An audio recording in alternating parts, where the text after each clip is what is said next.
Hi guys, tara, luto tayo ng chicken afritada with green peas and coconut milk. So tara guys, ito ay napakasimple, napakamabilis at napaka-economical na pagluluto.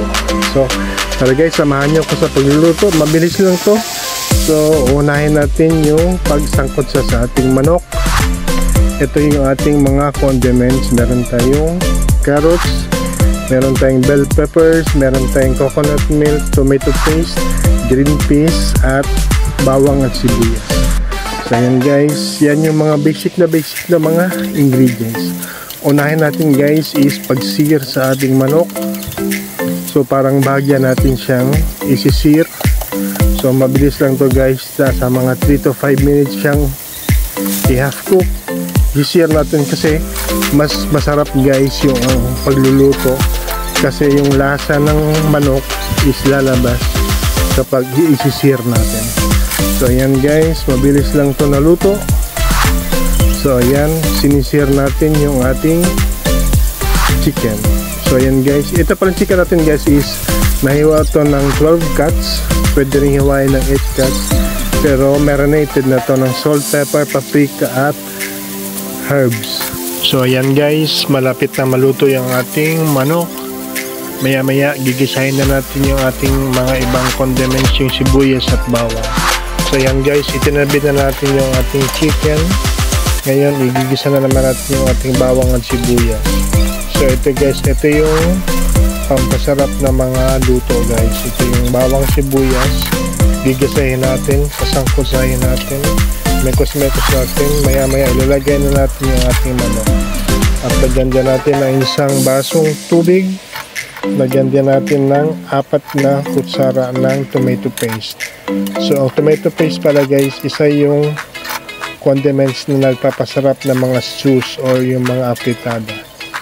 At inilagay na natin yung ating carrots at patatas, pati na rin yung ating coconut milk. So ayan guys, imimix natin yan lahat hanggang ma-incorporate siya. So ayan guys, hayaan natin siyang kumulo na mga 5 minutes hanggang maluto yung gulay. So lagyan para natin guys ng dahon ng peppers or bay leaves para lumabas yung aroma at maging mabango yung ating afritada. So ayan guys, kumukulo na yung ating luto. So kung umabot kayo dito guys sa ating video, maraming salamat guys, at naway ma-entertain ko kayo. Inilagay pala natin yung ating green peas or gisantes at yung ating fresh na bell peppers. So yan guys, minix natin at hayaan natin siyang kumulo hanggang maluto yung gulay. So maya maya guys, maluto na to at magpe-plating tayo. So yan guys, maraming salamat sa panonood. Hanggang sa susunod na video, at abangan nyo yung ating susunod na lulutuin. So yan guys, napaka-simple, napaka-economical, matipid at masarap na pagluluto. So yan guys, kumukulo na. Tikman din natin guys, kung kulang pa ng alat, lagyan natin ng alat, at lagyan natin ng konting sugar para mabalanse yung alat, yung asim, tsaka yung tamis niya. Kasi yung tomato paste guys is yung nagpapaalat din ng pagkain. So yan guys, nag-plating na tayo sa ating nilutong chicken afritada with green peas and coconut cream. So yan guys, napakasarap, napaka-yummy, and maraming salamat guys sa panonood. Bye bye.